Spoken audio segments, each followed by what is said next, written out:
Assalamualaikum warahmatullahi wabarakatuh.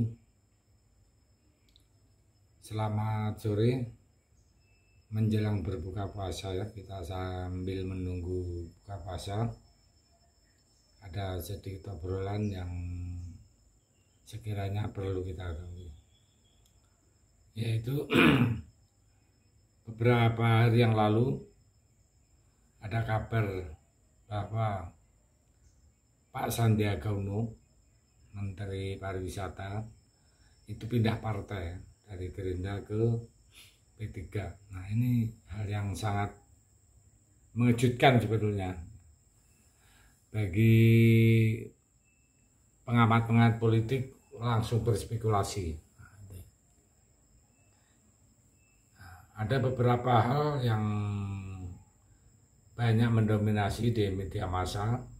Kepindahan itu dalam rangka mempersiapkan dirinya akan ikut Pilpres, yaitu di posisi wakil presiden. Sehingga dengan adanya di P3, Sandiaga itu seakan-akan punya partai sendiri. Kenapa? Otomatis terjadi bargaining antara Pak Sandi dengan P3. Di sini kerjasama yang saling menguntungkan tentunya.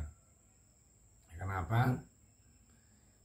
Kalau kita tengok dulu tahun 2019 kah itu, yang Pak Prabowo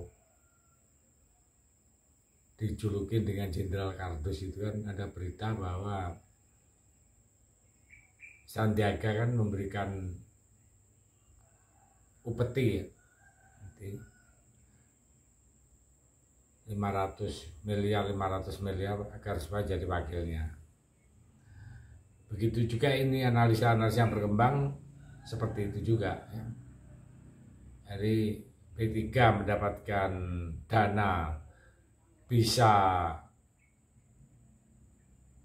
lenggang untuk mempertahankan kursi di DPR. Pak Sandi punya partai sehingga bergaining untuk calon wakil itu kuat. Hal-hal ini pun didukung dari berita dari Pak Sandi sendiri bahwa dia sudah ngomong Pak Prabowo dan ngomong Pak Jokowi. Nah, sedangkan Pak Prabowo menanggapi ya harus dipikir-pikir dulu.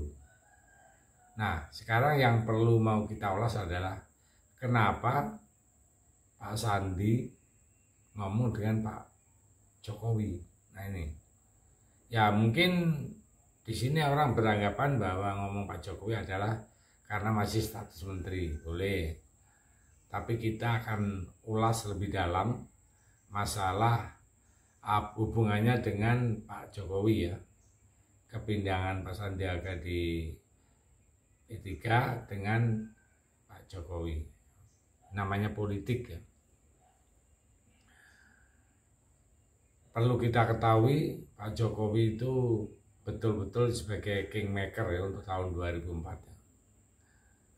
Bayangkan ketua-ketua partai aja dapat dibilang nurut ya, dengan tanda petik, nurut dengan tanda petik. Tentunya ya karena kekuatan besar Pak Jokowi di tahun 2004 masih nyata ya. Alasan-alasan jelas, logis ya.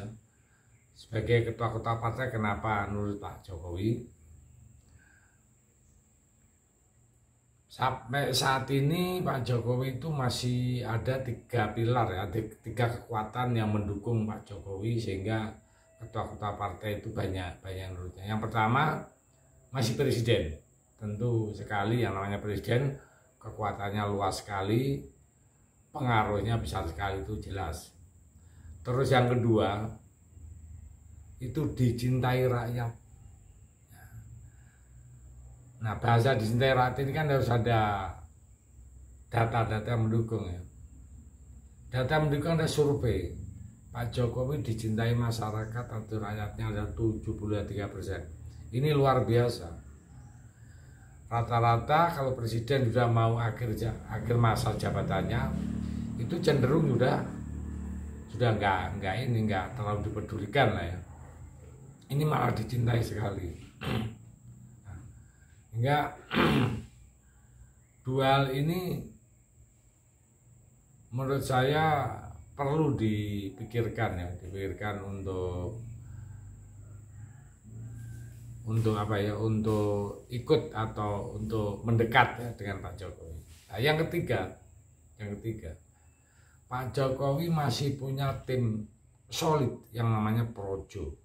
Itu luar biasa pergerakannya, sehingga Pak Jokowi adalah betul-betul sebagai kingmaker tahun 2004.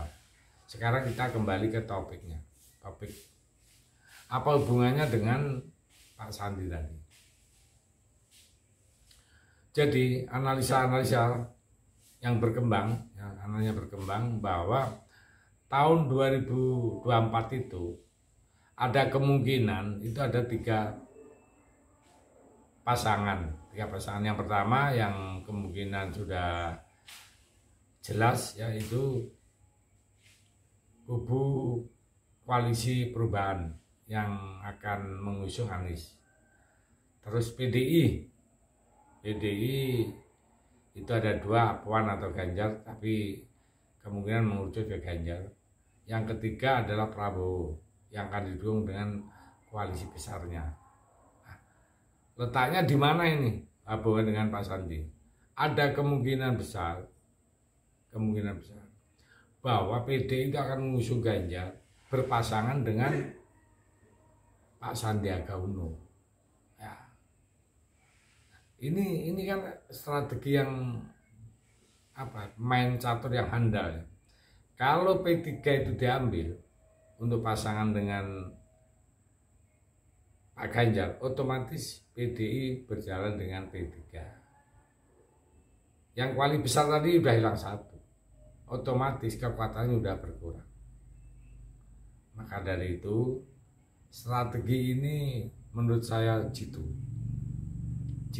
luar biasa kalau itu terjadi ya. Ini sementara analisa. Nah, mungkin ada perkembangan yang akan berjalan dengan dinamika politik di Indonesia sekarang ini. Itulah sedikit gambaran sore ini menjelang berbuka puasa. Selamat berbuka puasa bagi yang menjalankan. Mungkin nanti akan kita ulas yang lebih lanjut lagi demi NKRI lebih maju lagi. Merdeka!